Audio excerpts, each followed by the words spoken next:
कि मुख्यमंत्री के नियंत्रण से प्रशासन बाहर हो चुका, सरकारी अधिकारी कर्मचारी बाहर हो चुके। एक ऐसा मुख्यमंत्री जिसका तंत्र सुनता ही नहीं है, मंत्री नहीं सुनते, इसलिए ये ढोंग और नाटक और वीडियो और विजुअल बनाने पड़ रहे। समझ से परे है कि मुख्यमंत्री जी को मैंने जैसा शुरुआत में कहा कि भैया आपको ये गुस्सा अब आने लगा भ्रष्टाचारी तृतीय श्रेणी के कर्मचारियों पर, तो बेरोजगार युवा जब पदयात्रा निकाल रहे थे उनको रोजगार देने को लेकर क्यों नहीं आया? विकलांग रोजगार जब बड़ी मशक्कत से यात्रा निकाल के आपके पास आए तो फिर उनको डंडे क्यों मारे गए? तब आप क्यों नहीं बोले? किसानों को खाद नहीं मिल रहा है, लाइन में लोग अटैक से मर रहे हैं, रात रात भर महंगाई और बच्चियां खाद और यूरिया के लिए लगी रही, तब आपको एक्शन क्यों नहीं लिया? आदिवासियों पर अत्याचार एनसीआरबी के आंकड़ों में सबसे ज्यादा हमारी बहनों का अपहरण हुआ आपके राज्य में, तब आपको सांप क्यों सूंघ गया मुख्यमंत्री जी? फसलों के दाम नहीं मिलते, मंडियों में किसान अनाज फेंकता, सब्जियां फेंकता, तब 17 साल का मुख्यमंत्री मौन क्यों रहता? अरे भैया, पीएससी की एग्जाम पिछले 18 साल से प्रशासनिक सेवाओं पर एक व्यक्ति नहीं लगा पाया, तब किसको सस्पेंड करना चाहिए? आप ही मुख्यमंत्री थे, उसका दोषी कौन? मुख्यमंत्री जी, ड्रग्स में, नशे में मेरे प्रदेश का युवा हर दूसरा बेटा नशा करने लगा, हर दूसरा बेटा आपके राज्य में। आप मौन क्यों है, चुप क्यों है, एक्शन क्यों नहीं?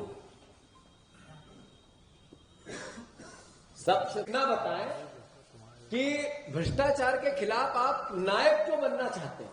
17 साल से आपकी खलनायक की पूरा मध्य प्रदेश देख रहा है, एक दिन का नायक अनिल कपूर की नकल। मतलब क्यों आवश्यकता पड़ी एक मुख्यमंत्री को कि वो एक फिल्मी चेहरे की नकल करे? वो एक दिन का मुख्यमंत्री था, उस पर पूरी फिल्म बनी थी। आप 17 साल के मुख्यमंत्री हो, अब नायक बनने की कोशिश कर रहे हो, इसका मतलब बचे हुए गए हुए इतिहास आपका खलनायक का था। क्या दर्शाना चाहते हैं मुख्यमंत्री जी? एक सैंपल सर्वे 1,90,000 लोगों का किया गया मध्य प्रदेश में, एक संस्था द्वारा, जिसमें पूछा कि सरकारी कार्यालयों में आपसे रिश्वत मांगी जाती है, तो 89% लोगों ने कहा हां। मुख्यमंत्री जी, आप नायक तो बनना चाहते हो, पर हो आप खलनायक। शर्म आनी चाहिए आपको। दुख होता है मुझे कि जिस मुख्यमंत्री को सस्पेंड कर दिया जनता ने, अब छोटे छोटे तृतीय श्रेणी के कर्मचारियों को सस्पेंड कर रहा है। तृतीय श्रेणी के कर्मचारियों की एक नियुक्ति जिला कलेक्टर की, एक नियुक्ति जिले के एसपी की, नीचे कर्मचारियों के ट्रांसफर बिना पैसे से आपकी सरकार नहीं करती। लेन देन बगैर नहीं होता है, कोई कर्मचारी बिना पैसे दिए यहां से वहां नहीं जाता है। तब आपका मुंह क्यों सिल जाता है मुख्यमंत्री जी? बाकी सब बातें तो अपनी जगह है मुख्यमंत्री साहब।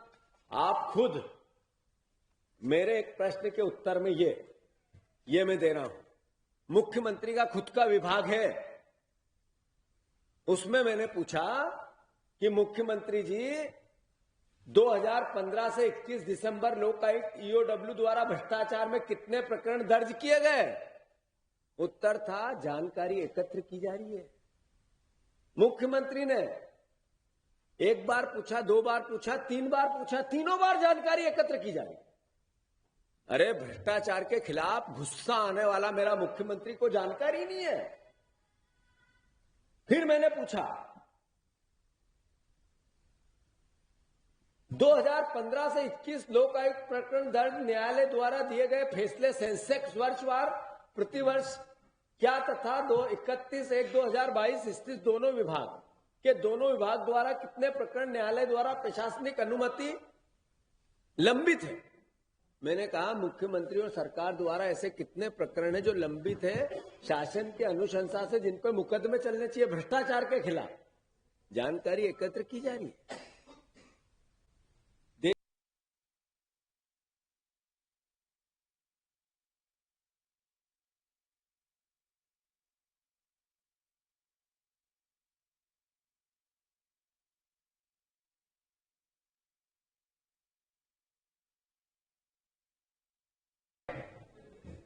कौन है? शिकायत मिली, मैं तुम्हें सस्पेंड करता हूं। जनपद का सीओ, जनपद का सीओ कौन है? हाँ है या नहीं है? मैं सस्पेंड करता हूं। शिकायत मिल रही है, पैसे का लेन देन नहीं होगा। सीओ नगर पालिका, पटवारी तहसीलदार, टीआर, कुर्सियां रख दो आप और आ जाओ आप, इनको सस्पेंड करते हैं। ये काम किसका है? ये काम है जिला कलेक्टर का कि जिला शिक्षा अधिकारी की शिकायतों का ध्यान। ये एसपी का है कि वो और उस पर किसी न किसी रूप में जांच करके उसको प्रकरण बना के दोषी ठहरा के उसको मूर्त रूप से 17 साल के मुख्यमंत्री ने पिछले 7 दिन में 17 लोगों को सस्पेंड किया। समझ से परे है, दुख है, दर्द है। जिस मुख्यमंत्री को जनता ने सस्पेंड कर दिया, जनता ने सस्पेंड किया, फिर चोरी की और डाके की सरकार बना के खुद कब्जेधारी मुख्यमंत्री हो, वो युवाओं के भविष्य का बेरहम कत्ल रोज डेली। मध्य प्रदेश में स्कूल है पर टीचर नहीं, दफ्तर है क्लर्क नहीं है, नल है जल नहीं है, बल्ब है पर लाइट नहीं है। ऐसी है हमारी 17 साल का मुख्यमंत्री की कार्यशैली। 2019 की एक रिपोर्ट आई थी जिसके तहत ट्रांसपेरेंसी इंटरनेशनल इंडिया और संस्था लोकल सर्कल द्वारा एक सर्वे हुआ। 2019 में मध्य प्रदेश के हर दूसरे आदमी ने रिश्वत दी है, हर दूसरे ने, आप में और हमने, सब ने।